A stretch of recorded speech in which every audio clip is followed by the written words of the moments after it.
10년 만에 억울한 누명을 벗은 어느 노비의 이야기. 경기도 양주 의정리 관아에 10년째 감옥에서 억울함을 호소하는 죄인이 있었다. 그는 살인사건의 피의자로 이름은 한복년이란 자인데 그가 감옥에 갇히게 된 사연은 이렇다. 어느 날 관청에서 환곡을 거두기 위해 나조를 김가의 집에 보냈다. 김가는 머슴을 부리면서 잘 먹고 잘 살면서도 환곡을 제대로 갚지 않기로 유명했다. 역시나 오늘도 김가는 집에 없었다. 그래서 나졸은 고민 끝에 김가의 송아지를 끌고 가기로 했다.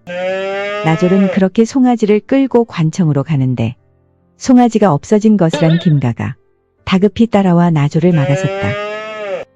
이 도둑놈아, 송아지를 왜 끌고 가? 송아지는 담보입니다. 송아지를 데려가려면 환곡을 갚으시오. 미쳤냐? 송아지가 얼마짜린데? 하고 김가는 송아지를 다시 빼앗아서 데리고 가는데 분이 풀리지 않았다. 자식이 까불고 있어. 죽으려고. 이때 김가의 머슴 한복년이 땔감을 지고 가고 있었다. 나리, 어디 다녀오십니까? 김가는 덩치 큰 한복년을 보자 분함을 풀 묘안이 생각났다. 저기 가는 놈이 이 송아지를 훔치려고 한 도둑놈이다. 내가 가서 패 죽어라. 패주라고요? 한복년은 내키지 않았지만 김가의 뜻을 거스르기 쉽지 않았다. 그래서 한복년은 가고 있는 나졸의 등을 잡아 밭으로 밀어버리고 달아났다. 나졸은 밭에서 나와 집으로 향하는데 가슴이 아프고 답답했다. 급기야 집에 다다라선 피를 토하고 쓰러졌다. 나졸의 아내가 놀라서 뛰어나왔는데 나를 죽인 자는 김가. 라는 말을 남기고 나졸은 죽었다. 아내는 관아로 가서 신고를 했고 조사가 시작됐다. 검시관이 시체를 검안해 보니 가슴에 피멍이 들어있었는데 멍에 둘레는 삼치칠푼이고 코와 입안에 피가 고여 있었다. 그 외에는 특이한 상처가 없었다. 관아에서 목격자인 김씨와 이방을 불러 조사하고 나서 결론을 냈는데 결론은 한복년이 나졸의 등을 떠밀어 넘어뜨리는 바람에 그 충격으로 나졸이 죽은 것으로 났다. 한복년은 즉각 체포가 되었다. 하지만 한복년은 억울했다.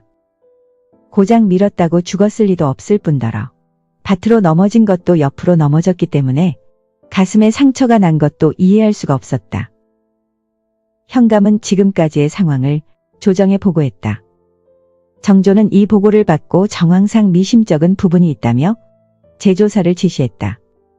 하지만 수차례 재조사를 해도 한복년은 억울함을 호소하며 자백하지 않고 목격자들의 진술은 한복년이 떠밀어 죽였다는 말을 반복할 뿐이었다.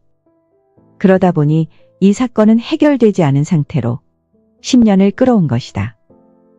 그러던 어느 날 미결 사건들을 검토하던 정조가 정약용에게 사건을 재조사한 뒤 보고하라고 지시했다. 양주에 도착한 정약용은 관련 서류를 검토한 후 재조사를 시작하는데 우선 한복년이 나졸을 떠밀었다는 밭으로 가보았다. 가만. 사건은 4월에 일어났고 4월이면 모종을 위해 밭을 고르고 쟁기질을 했을 텐데. 정약용은 딱딱한 흙이나 돌이 없음을 확인하고 나니 가슴에 난 상처는 무엇에 의한 것인지 더욱 알 수가 없었다. 그래서 한복년을 다시 취조했다. 등 뒤에서 잡아서 밭으로 민 것이 다란 말이냐? 그렇습니다. 혹시라도 다칠까봐 흙이 많은 밭으로 민 것이 다입니다. 어느 쪽으로 넘어지더냐? 왼어깨 쪽으로 넘어졌습니다. 이어서 목격자 중 한 명인 마을 이장을 만났다. 너는 한복년이 나졸을 밭으로 미는 것을 봤느냐? 네, 나리. 어느 정도 거리에서 봤느냐? 얼마 떨어지지 않은 거리입니다. 나졸은 어느 쪽으로 넘어지더냐? 그건 모르겠습니다요. 얼마 떨어지지 않은 거리인데 어느 쪽으로 넘어졌는지 모른단 말이냐?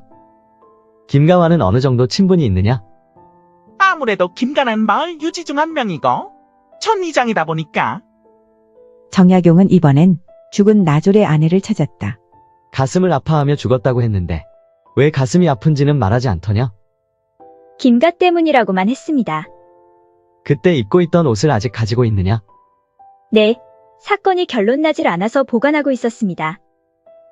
정약용이 옷을 받아보니 등 부분이 흙에 심하게 긁혀 있었다. 정약용은 옷의 등 부분에 묻은 흙들과 11cm 둘레의 가슴에 피멍이 왜 생겼는지가 이 사건의 실마리라고 생각했다. 등 부분이 흙에 긁혔다는 건 땅바닥에서 발버둥쳤다는 것인데, 그렇다면 가슴에 멍은 왜 생겼을까? 정약용의 눈빛이 빛났다.